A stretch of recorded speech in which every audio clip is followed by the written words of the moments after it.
Today is a difficult day. Here to say goodbye to a very special person.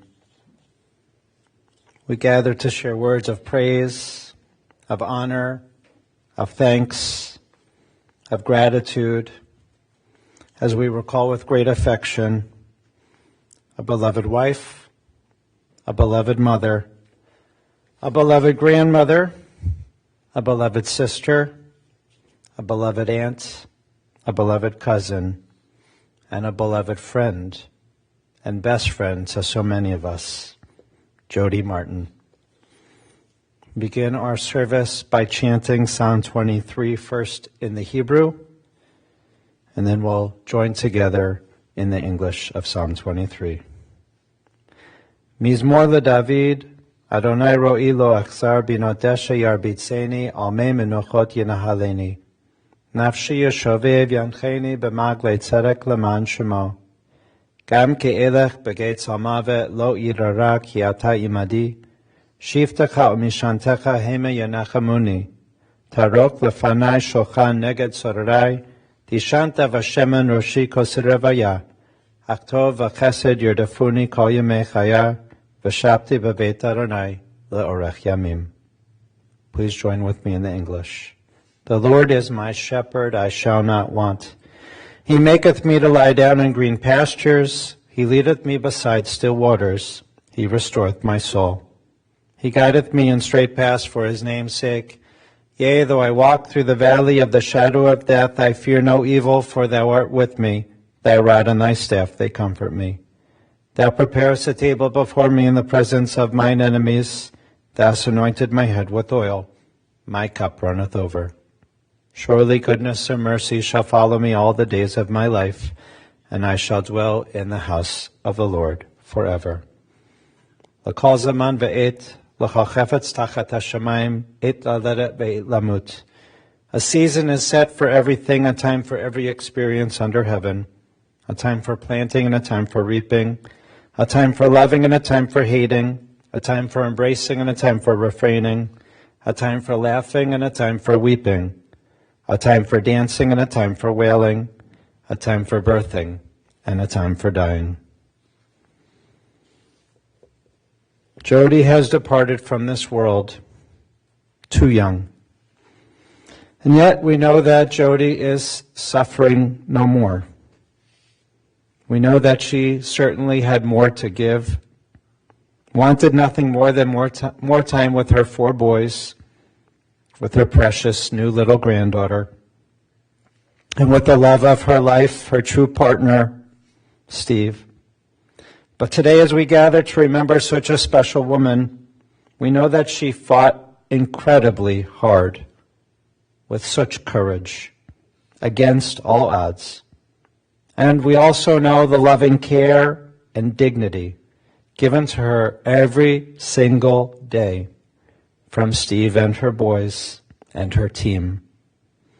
Words cannot express the unconditional devotion and attention that you showered upon Jodi in return for all that she did to you.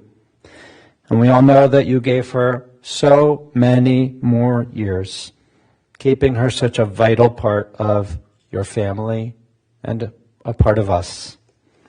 You inspire all of us, just as Jodi has inspired us as well. And we can all surely say today that Jodi is at peace. She's left behind many in mourning. Her husband of 38 years, Steve, her best friend and her everything. The apples of her eye, her 4 boys, Jordan, Ethan, Zachary, and Brent. Her daughter-in-love, not just daughter-in-law, Jordan's wife, Mandy. And the diamond in her crown, her precious little granddaughter, Ella, and her siblings, Steve and Barbara, and Lisa and Jeff. A very devoted aunt and cousin. Jodi now joins her parents of blessed memory, Eleanor and Norman Flate, and all those who have gone before in their eternal home in heaven. At this point, there are some very special tributes from the family for Jodi. And first we're going to call upon her husband, her best friend, Steve.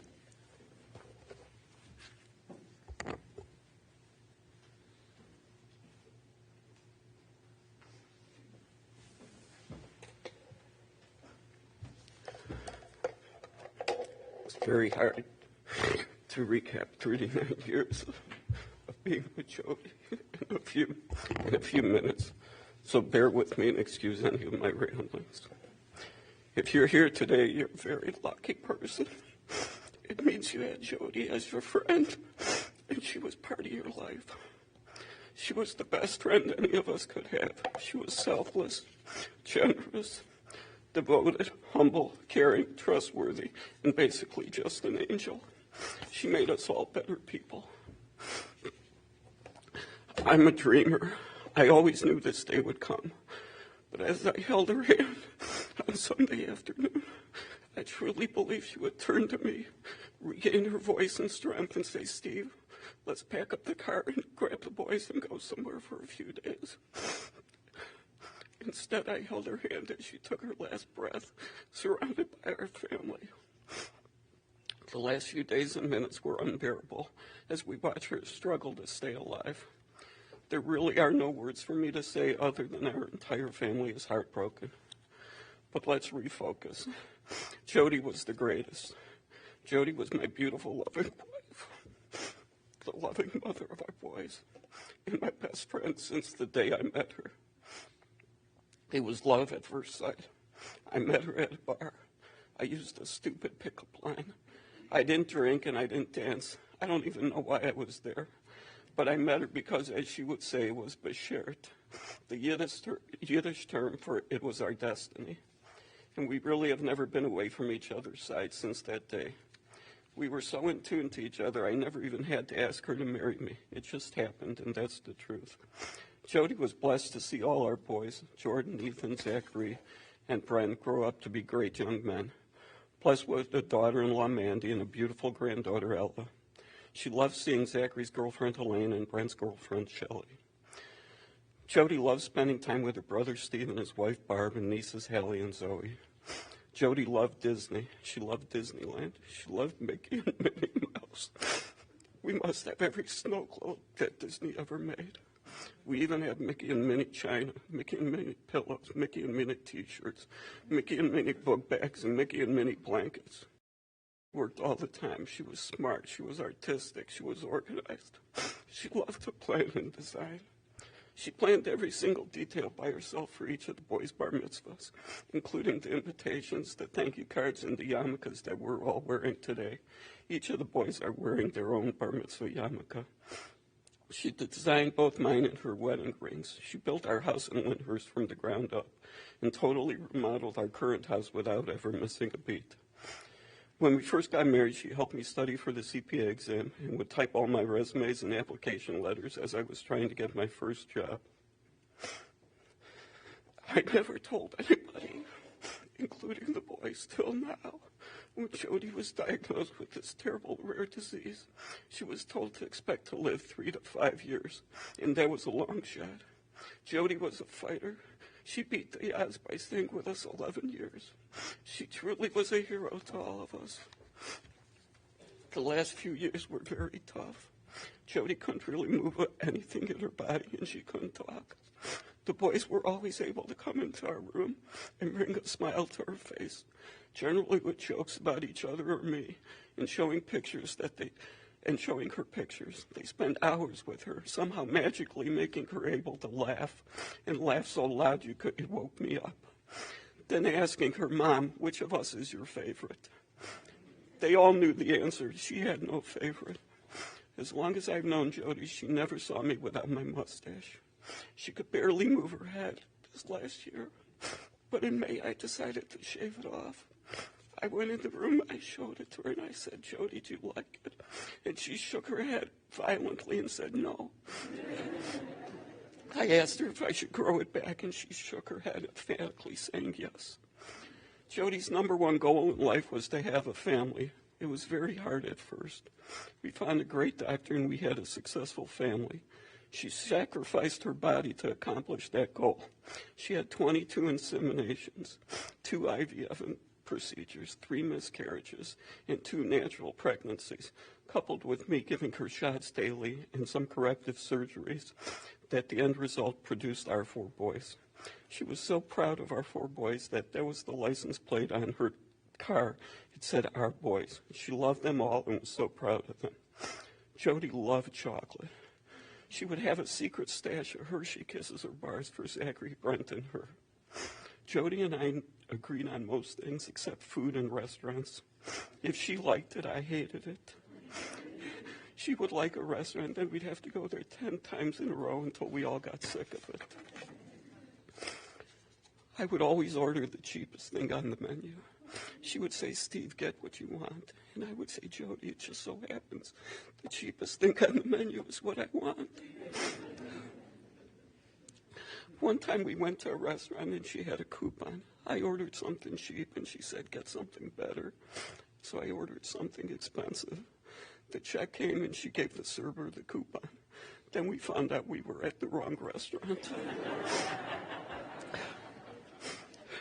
She loved to cook and she was great at it. She loved having everybody over for the holidays. She liked to make stuff from scratch, and I always said, "Jodi, let's just buy it." But she wouldn't let me do that. She would make each guest something different if they didn't like what she was serving. She loved helping the boys with homework and volunteering at their school. She went to every single baseball, basketball, or football game each of the boys played in until she couldn't go any longer. Jodi loved her pink blanket, better known as her blankie. She had that blanket since she was a kid. She took it with her on every trip we went on. One time she left it in a hotel in Niagara Falls, and I had to drive back all the way to get it. We made sure she had that with her in the hospital. Jodi loved taking pictures and videos of all our times together. She loved to go out. She loved to travel. She was my co-pilot on many of our driving trips, where she would actually take notes on every aspect of the drive. So if we did the trip again, she knew everything. For trips, she would pack snacks for everybody and specifically buy what each person wanted. She loved being together with all of us all the time. She loved life. She loved to play the slots. As sick as she was, when we went to Las Vegas about 9 years ago, she was able to outlast all of us and stay out all night playing slots while walking with a cane. We were all so worried she didn't come back up to the room until 5 o'clock in the morning.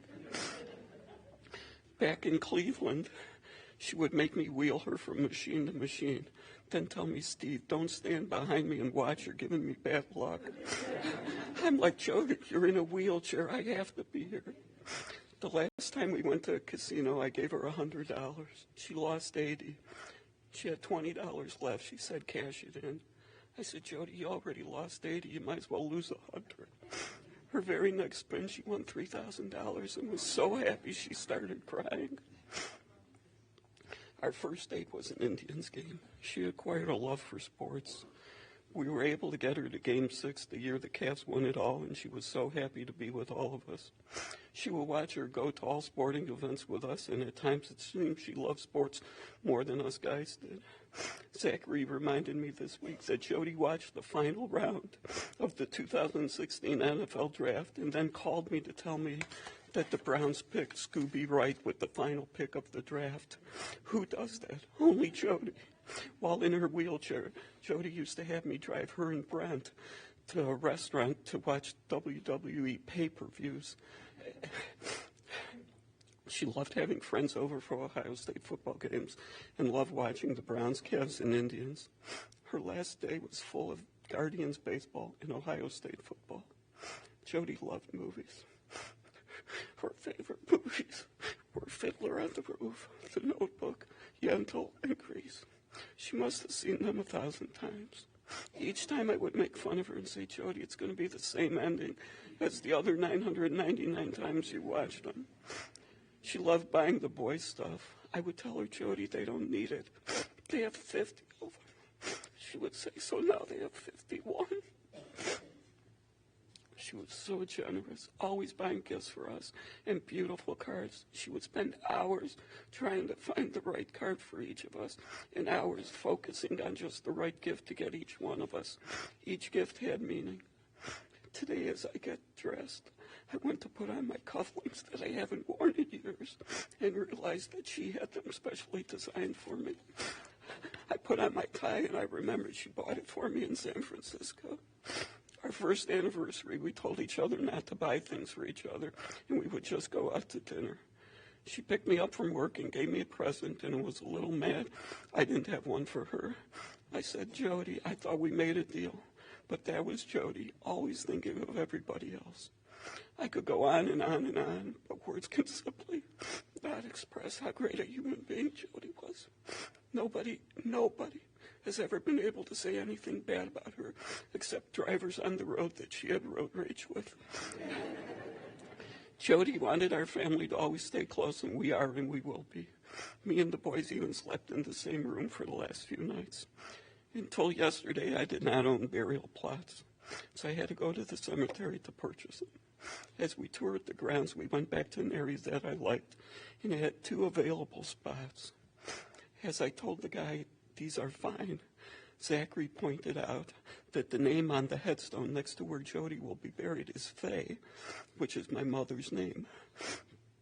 The name on the headstone to where I'll be buried is Bernice. My father's name was Bernie. How strange is that? Jodi will be in good hands. Jodi, while you are physically gone, you will always be with me all the time. Jodi, I will love you forever. I will think about you every day and always be totally devoted to you, just like the Olivia Newton-John song from your favorite movie, Grease. I want to thank all the boys for always helping when I needed help taking care of Jodi, or just sitting with her and never complaining or putting themselves ahead of her. I want to thank her caregivers, Michelle and Dee, and her trainer, Diane, for all the work they put in to keep Jodi alive as long as she was. Heaven is truly getting an angel. We thank you all for coming, and please always give a daily thought to how much Jodi loved all of you.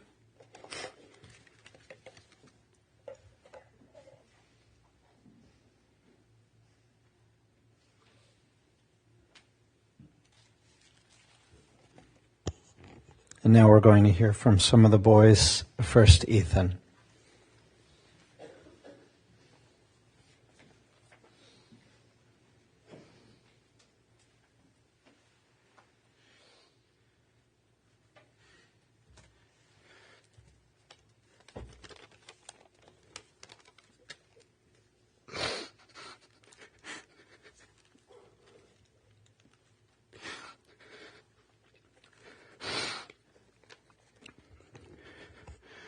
I'm going to start with a quote from a song that my mom loved. I knew I loved you before I met you. I think I dreamed you into my life. I knew I loved you before I met you. I had been waiting all my life. She would play that song in the car and tell me that it was about me, because I was one of my mom's many, many miracles. The odds would say that I was never supposed to be here. For 7 years after my older brother Jordan was born, my parents tried to have another child. My mom went through excruciating pain, through surgeries, medicines, and shots for me and my brothers to be born. And many times it failed and seemed like it may never happen. But my mom would tell me that even in those moments, she knew she loved me before she met me, and she knew that she would dream me and my brothers into her life. She loved me and my brothers before we were even born, and she wasn't going to take no for an answer because my mom was a fighter. Physically, she was a fighter, as we all know, but also emotionally. If I or anyone she knew needed to win a fight or an argument, there's nobody you would call on before my mom. My mom would tell me about how her mom would defend her and her siblings no matter what, even if they were wrong, and sometimes especially if they were wrong. You could tell in these stories that she wanted so much to be exactly like her mom. And as the oldest sibling, she was able to be like her mom at a young age. When my uncle would get into trouble in school, she would come to the rescue by talking to the teachers and convincing them to take it easy. Something she was only able to do because she had the teachers previously, and they all obviously loved her. She wanted to be like her mom, and in those stories, I thought it sounded fun to be like her brother. It was the perfect pairing for chaos and roles we were destined to repeat. When I started to get into trouble in school, my mom almost gladly took on that role of defender, just as her mother did. It got to the point where my mom was at the school almost every day talking to either teachers or the principal. And my mom would go to battle for me with these teachers, sometimes coming up with the most incredible excuses for my behavior or going along with the incredible excuses I had already made. When we got home, she'd tell me how clearly dumb I was for what I had done. But in front of the teachers or principals, she was always on my side. You would think these teachers would have been annoyed with my mom or thought she was crazy, always coming in and defending me despite the clear evidence of my wrongdoings. But most of these teachers and principals became friends with my mom and loved her just as much as everyone else she touched in her life. As I grew older, and my mom couldn't be as much a part of my school life as she wanted to, it hurt so much to see her not be able to do all the things she wanted to do for me. She felt so bad when she couldn't come to my games or take pictures at prom. I tell her, Mom, I don't even get in the games. It's because I ask them not to put me in. Trust me, I don't care if you come to a game. But she would have enjoyed watching me stand on the sidelines just as much if I were the star player. She would have me stop in my uniform before the games just to see me. She always just liked to see us. No matter how late at night we got home, we stopped in so she could see us before bed. She waited up for us. In my house, if you so much as got a new pair of socks, you're going to have to try them on and show my mom before doing anything else. Go show Mommy, my dad would say. But Dad, they're the same socks I already had. So what? She likes to see them. Some things you didn't understand at the time, but you just did because she liked them.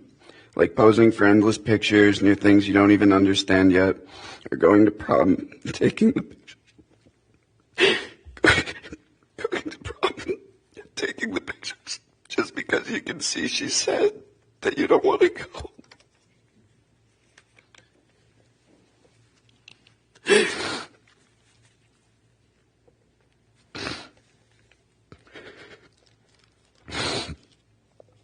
I will remember my mom the way my friends who knew her best remember her, as the coolest and funniest mom. When I asked my friends who knew her best what they loved about her most, they said it was that she treated them like adults, sometimes a little too much, like giving us coffee at 11 p.m., that she always made them laugh, and she had the best vocabulary of swear words. You were never scared of my mom. You never stopped telling a joke just because my mom walked in the room. You always felt like you were her friend. And if you were her friend or loved one, you knew she had your back and would take care of you. And I know she's going to continue to have my back and take care of me. Because I know she's still here with me. I can feel her. I can see her all around me. And my uncle, her brother, she always protected. And my cousins, who she adored beyond words and loved as if they were her daughters.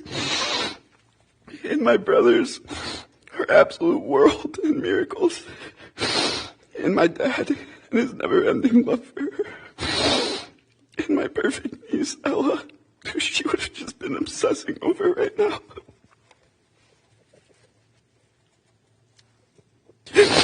In the beautiful sunset on the night of her passing.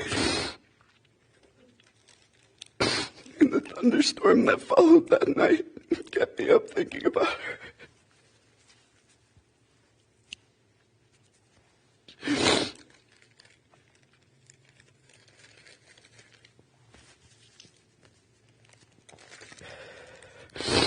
I'm going to close with another quote from a song she used to play and tell me in the car. Mom, I love you more with every breath. Truly, madly, deeply do.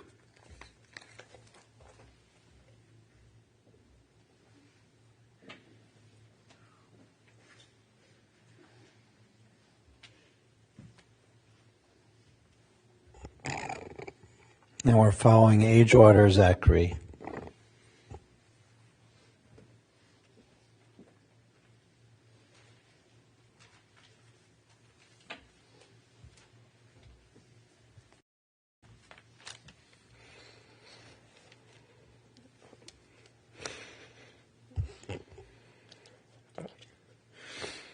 I just wanted to start by thanking everybody for coming. I don't even have to look up. I still haven't to know that this room is full. It's really a tribute to my mom that so many people came to honor her and what she meant to everybody here. I wanted to start by telling my favorite story about my mom, even though my dad already stole it. My dad told me that they were arguing over getting me a Nerf gun that I wanted. And my dad said, Jodi's got 1 million Nerf guns. My mom said, well, now he's going to have 1,000,001. If it weren't for my mom, I wouldn't be the person I am today. My mom gave me the confidence to be proud of what I like, even if it's something someone else might think is nerdy. She made me a kinder person. She made me more considerate of everyone else. She made me somebody who likes to give more than I receive. She truly taught me to be the most empathetic person I can be. I would say everything good about me, and everything good about me that any of you like, is from my mom. I don't know the other parts. Even though the past few years she wasn't able to talk or even move much at all, it didn't change how I saw her whatsoever. That's because she was always the same person she was, someone who's there and willing to listen. Recently, our family was asked, besides for us, what does my mom like? And we all sat there for a few minutes speechless, because literally the only thing that was important to her was us. The only exception there might be her love for chocolate. If you knew my mom, you probably thought you were her best friend, even if she didn't really like you.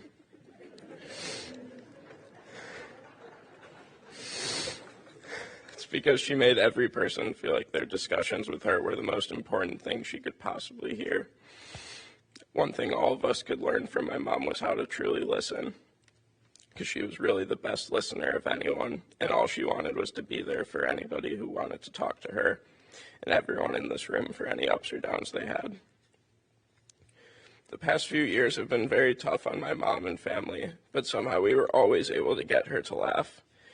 At one point, her nurses really didn't even believe us. They said they've been trying to talk to her all day, just get a reaction, nothing. And then at night, me and Brent would come in there, and we found a way to make her smile and laugh so loud that she woke my dad up, no matter how hard she had to fight to get there. I will miss those moments like crazy, and I'll miss my trips with you, Mom. But I'll also miss my trips without you, because I got to come home and tell you all about it. But I find peace knowing you're still listening and still watching over us, laughing with us or at us. I love you forever, and know that you're my best friend, and I'll do my best to live and treat others the way you did. Thank you.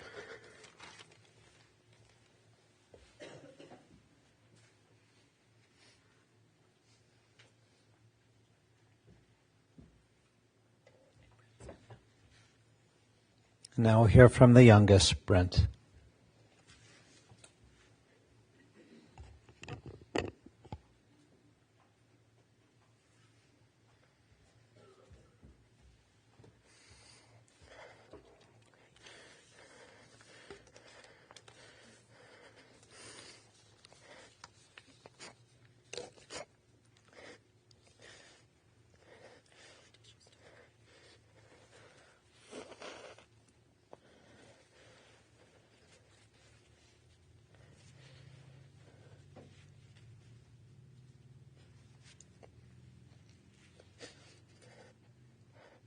Mom, I never thought this day would come.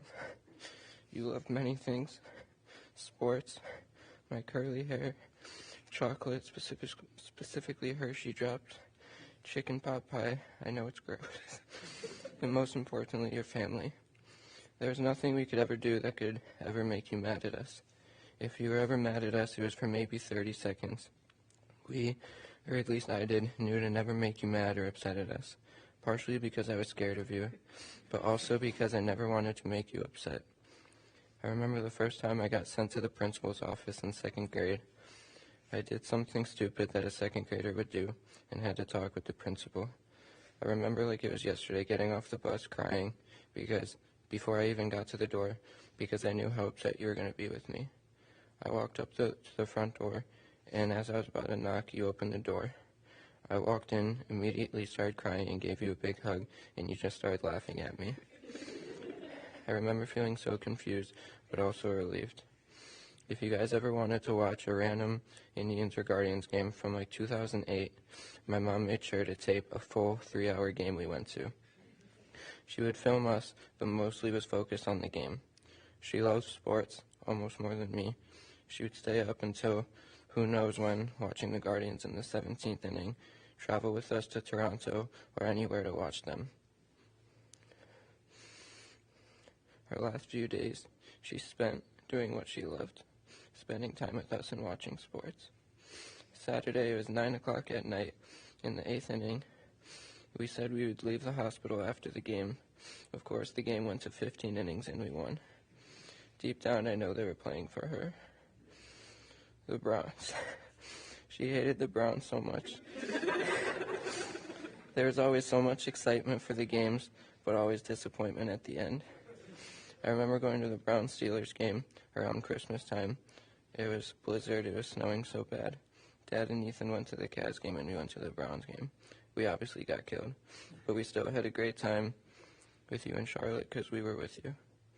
You were at the NBA Finals and always made sure, even if you were sick, to come to games with us. You also love LeBron. I was young, but I definitely remember your outrage when LeBron left in 2010. A few nights before he left, he had a meeting downtown on to decide his future. The night before this meeting downtown, my mom stayed up with us until 4 in the morning to make posters and signs to bring downtown, in which we were there at 6 in the morning. You were always at my sports games. You would always bring the after-game snacks. Most of the parents would bring apples or oranges to be healthy, but you knew we didn't want any of that. You always brought the good snacks. I loved going to Dairy Queen a lot of days after school with my friends. My friends thought you were so cool because you were the cool mom. You were the mom that let us do things that other moms wouldn't approve of. You always made sure we had gifts for our birthdays and Hanukkah. You even gave us gifts on days that we were supposed to celebrate you. Waking up on a Valentine's Day morning was like waking up on Christmas. You had individually made bags filled with our favorite candy and a card. With all of your gift giving, you never asked for anything in return. You always told us the best gift we could give you was a hug and a nice card. You started my tradition that I still try to keep to this day of making a handcrafted card filled with pictures and funny messages. You were always so caring. You cared more about everyone else more than yourself. If someone else wasn't happy, then you weren't happy. You'll hear a lot over the next few days, but my mom was really everyone's advocate. If something wasn't right, she was the one to make sure it was fixed. You loved cooking for all of us, so much. We went grocery shopping almost every day. I still remember going to Miles Market with you. I hated it. It was so small, so many people, but you got me a SpongeBob CD player and made sure to always have my favorite songs on it to make sure I was happy. And you always got me a cookie from the bakery, too. When you first got a nurse, you'd make her take you grocery shopping. You must have spent like $500 just that first day she took you. You were too nice that when Zachary and I would come home from school every day, there would be dozens of grocery bags sitting outside our garage. When we'd go in and ask my mom about it, she'd say she felt bad for the nurse. Growing up, my dad would wake me up every morning at 6:30 just to come into my parents' room and sleep between them in bed for another hour until I had to go to school. Mom, I'll finally admit it, I was a cranky kid in the morning. When it was finally time to wake up and go to school, I'd do everything imaginable to try to avoid going. I would run around, slam doors, stomp on the floor, and I'm not proud of it, but would yell at my parents. My mom always said I had an alter ego in the morning. Therefore, the name Schwent was born. When it was time to wake up and I'd start having a dramatic meltdown, she'd always say, "Uh-oh, here comes Schwent." It made me so mad at the time, but looking back, I definitely understand it. I always loved doing everything with you. I loved helping you cook. My favorite thing you ever made was matzah and eggs. I don't know what you did or how you made them, but they were always the best. I can now officially say that your matzah and eggs are so much better than my dad's that he makes now. I loved going out to dinner all the time with you and your friends every night.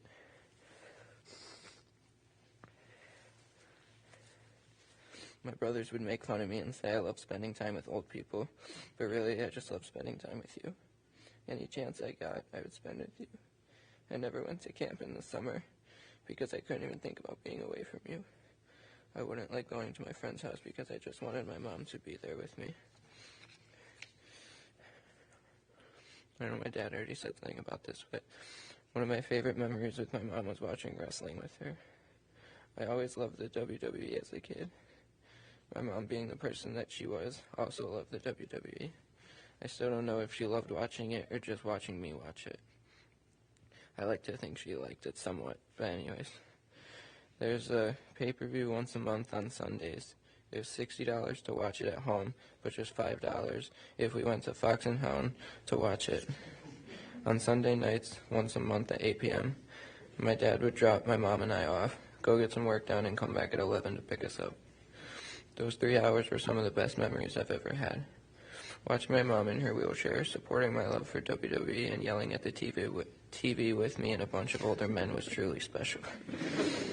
She'd have my dad's credit card and would encourage me to get whatever food I wanted. We got the same sampler platter every time and followed it up with her favorite, a chocolate cookie sundae. My mom also loved Jersey Boys. There's not a time that I listen to Frankie Valli that I don't think about my mom. We went to Las Vegas and saw Jersey Boys and also saw it in Cleveland. I hope someday I'm able to take my kids to see the play in your honor.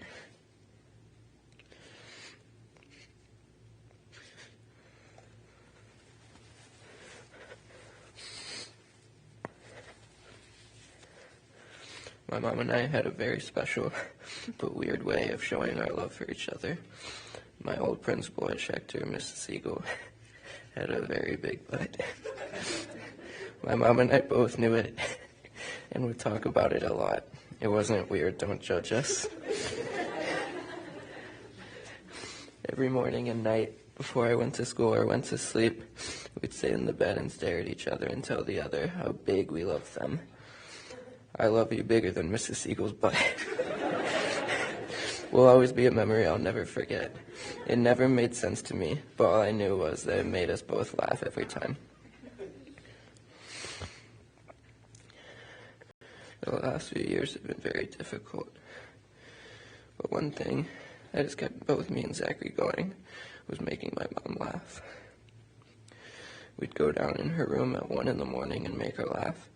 She could barely move and couldn't talk, but would always laugh at our jokes. Dad, close your ears, but her favorite jokes were fart and poop jokes. I'll always remember you waking up Dad at 2 a.m. every summer night with your laughter and him saying, "Guys, let her sleep." She didn't want to sleep. She wanted us to make her laugh more. There was no shortage of her laughter.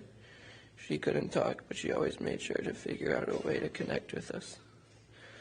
I made this packet for my mom on Mother's Day in 2014 when I was 12 at school. This is an acrostic poem from my mother. M for magnificent. Y, yes is your favorite word. M, magical. O, outstanding. T, terrific. H, helpful. E, expert at math. R, really pretty. The top 10 reasons my mom is the best mom in the world. 10, she makes me laugh. 9, she is Esther. That was an inside joke. I don't really remember, so I can't explain it. 8, she is awesome. 7, she buys anything I need. 6, she comes to my events. 5, she loves me. 4, she is supportive. 3, she takes care of me. 2, she spends time with me.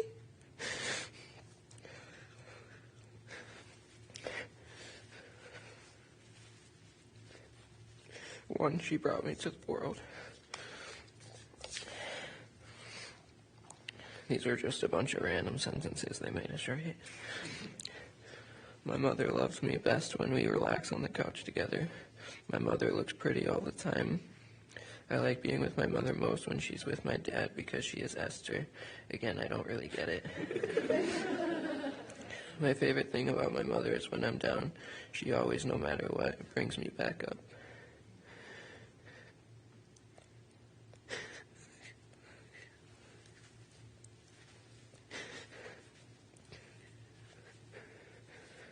If I could give my mother something special just for me,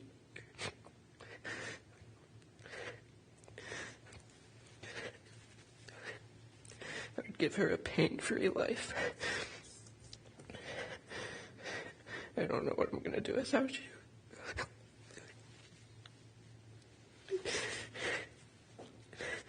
Everything I do is for you. You are my why. You are my motivation to continue and push until the very end.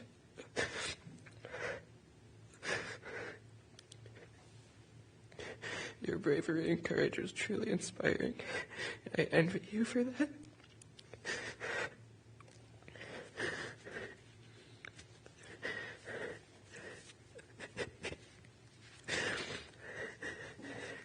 I know the past few years have been very tough on you. I know you're in a better place now, where you're happy and healthy and pain-free. I know you're looking down on me, and I hope you can continue to look down and be proud of who I am and who I've become. I love you forever, Mom.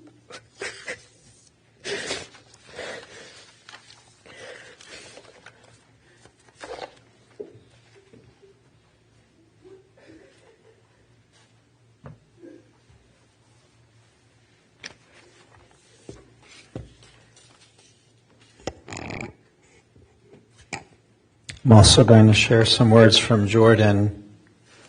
He composed this on Jodi's last day, and Mandy read it at the bedside in the hospital. Sort of paraphrasing. These are Jordan's words.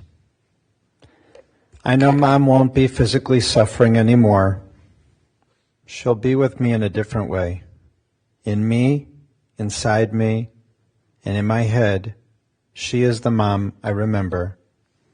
In my head are only the good memories, the funny memories, not seeing her like she was for these last few days. In my head, she'll make the same stupid rules for me that Ethan doesn't have to follow. She'll always be in my subconscious to give the advice I know that she would have given. I hope as the days pass we can smile and think back to who she was as a mom, a wife, and a sister. She knew us as well or better than we knew ourselves.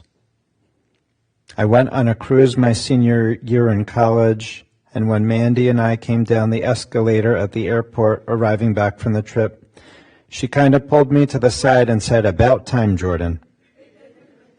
She'll be still saying those things to all of us, because when things happen in our life, we'll all still hear her voice.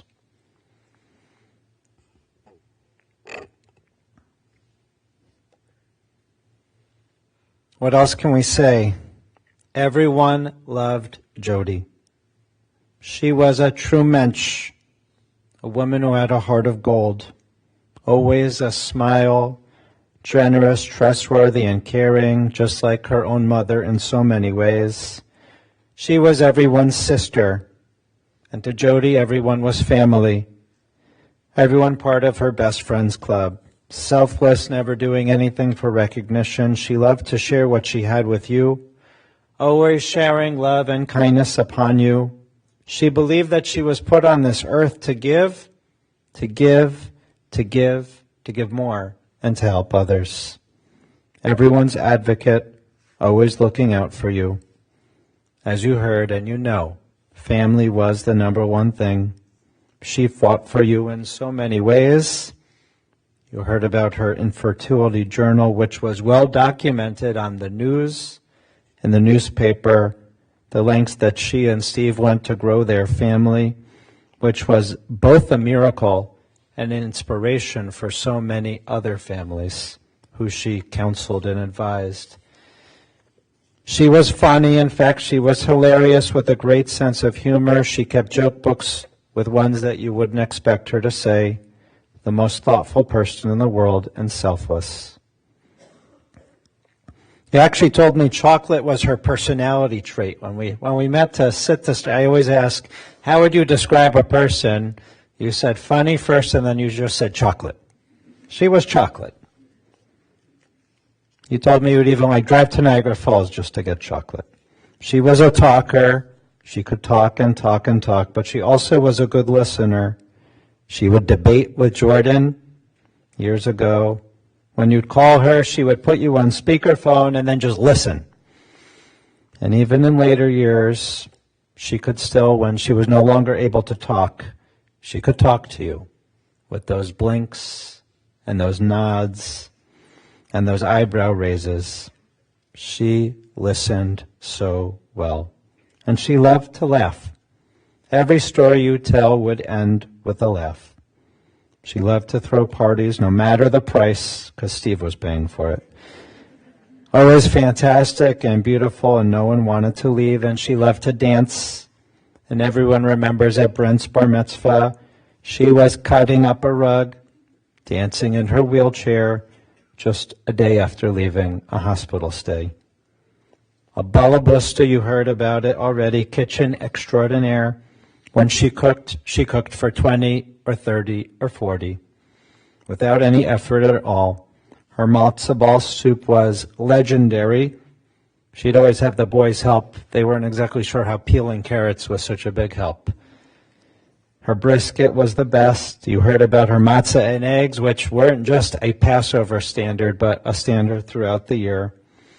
And even when she was sick, she would do her cooking or her art. She'd make centerpieces for weddings, for family and friends, even when she could barely move her hands. And as you heard, if there was a food that you weren't able to eat, like her brother Steve, who somehow is allergic to chocolate, you can explain that to me. She would make you your own special dessert for 30, not just for you, but for 30. She never needed time alone. She was a people person. She loved being with you, going out to dinner, taking care of Hallie and Zoe, her nieces, for the weekend, always wanting people in the home.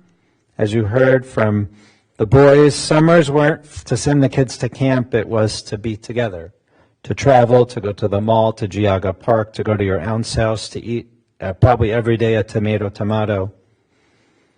And even when the boys were little, she would schlep you everywhere in your car seats. Even when she went to work, she was a bookkeeper for many, many years. She was very good with numbers and details. She would take the boys to work in their carriers, just sit her next to the desk as she worked. Always up for an adventure. You went all around the country, sports games, dinners, nights out to follow the Indians all over town and all over Toronto, Pittsburgh, Chicago, wherever they were. You would travel.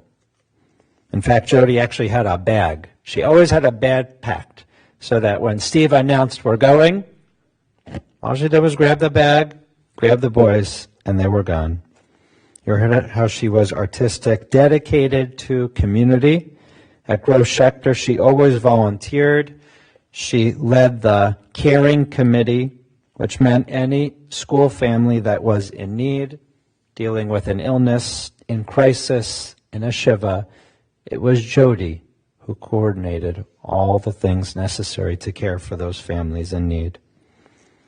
Jodi always just sprung to action.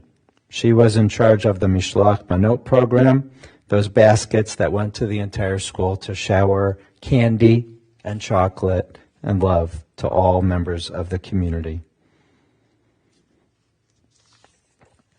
She grew up in South Euclid, graduated from Brush, went to OSU, that is until she met Steve. She transferred to Cleveland State after meeting Steve, because as you heard, it was love at first sight. And they were married on March 10th. They wanted to get married in the heart of winter. But everyone convinced them, no, it's going to snow, it's going to be awful. So they pushed off the wedding to March 10th. And of course, guess what happened? It was a blizzard. But it was an incredible party. No one wanted to leave at the executive club on Chagrin. If I really want to sum up Jodi, I'll sum up the memory that I have. I don't remember which boy's bar mitzvah it was. I actually think it was all of them. But sitting on the pulpit, I get to look down at the family in the front row and seeing Jodi's face when each of her boys were up there leading services, becoming bar mitzvah, that was priceless. It is priceless. I still remember it. The sparkle, the nachas, the pride, the joy in the accomplishment. That was Jodi, the ultimate mom. And to each of the boys, she was so incredibly proud of you in everything that you did and everything that you're doing now, in your accomplishments, in the partners that you've chosen for each other. She loved you. She was so proud of you. And as you each said, you carry her on.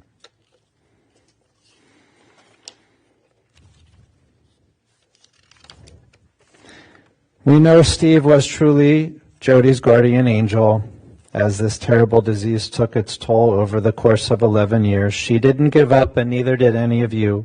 She cooked until she couldn't anymore. Each day you would help bring Mom downstairs at the beginning of the day, help her bring upstairs at the end of the day so she could sleep in bed with Dad. You gave her so much care, dignity, and love. You prolonged her life, and you gave her the ultimate blessing, not only to meet, but to get to know her Ella, her granddaughter, the light of her life, the one who carries on her mom's name. It's a real blessing.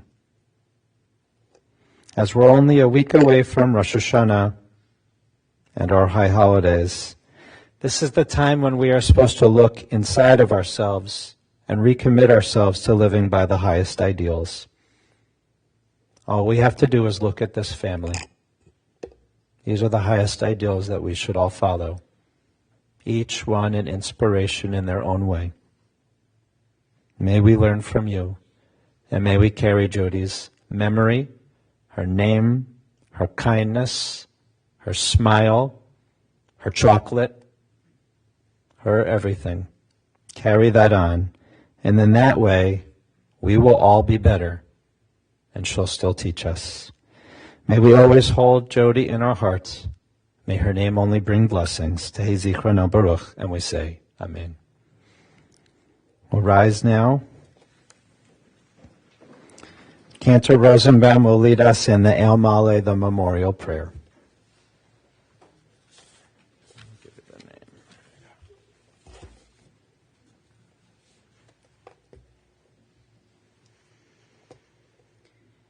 El Male Rachamim, Shochen Bamramim, Hamtzei Menucha Nechona, Tachat Kanfei Hashchina, B'ma'alot Kedoshim Uthorim, Kezohar HaRakia, Mazhirim. Et Nishmat Rivka Yeta Bat Nachum Aron Vezelda Shelcha Leolama, Began Eden Temenuchata, Anna Ba'al HaRachamim, Hasira B'Seiter Kenafecha Leolamim, Utror B'Tzoror HaChaim Et Nishmata, Adonai Hu Nachalata, ותנוח בשלום על משכבה, ונאמר אמן.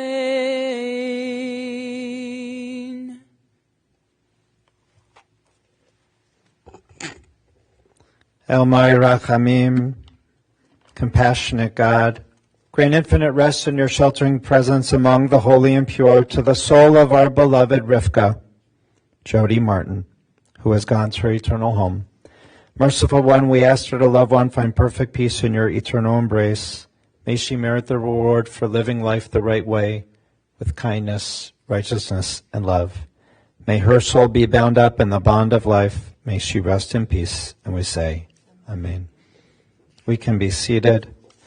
Following our service, interment will take place at Mount Olive Cemetery, and the family will be observing Shiva at the family home, 2411 Suffolk Lane in Pepper Pike, today following the burial until 8 p.m., and on Wednesday and Thursday from 2 to 8, on Friday 2 to 6, and then Shiva will resume on Sunday from 10 to noon.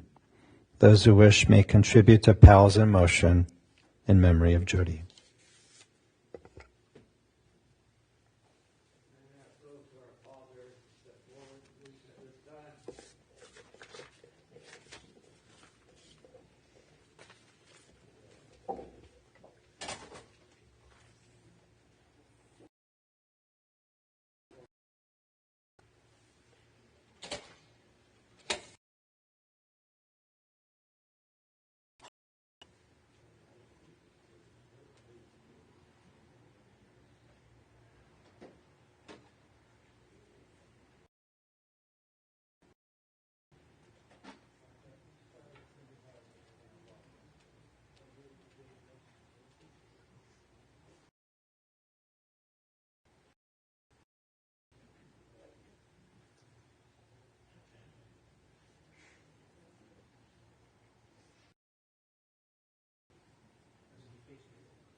Put on your headlights and your flashers. We ask that you do not gather in the parking lot as you're going to the cemetery, because we want to perform this next ritual with the dignity and respect that Jodi deserves. Thank you for coming.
you know who's going to the cemetery with us? Mark.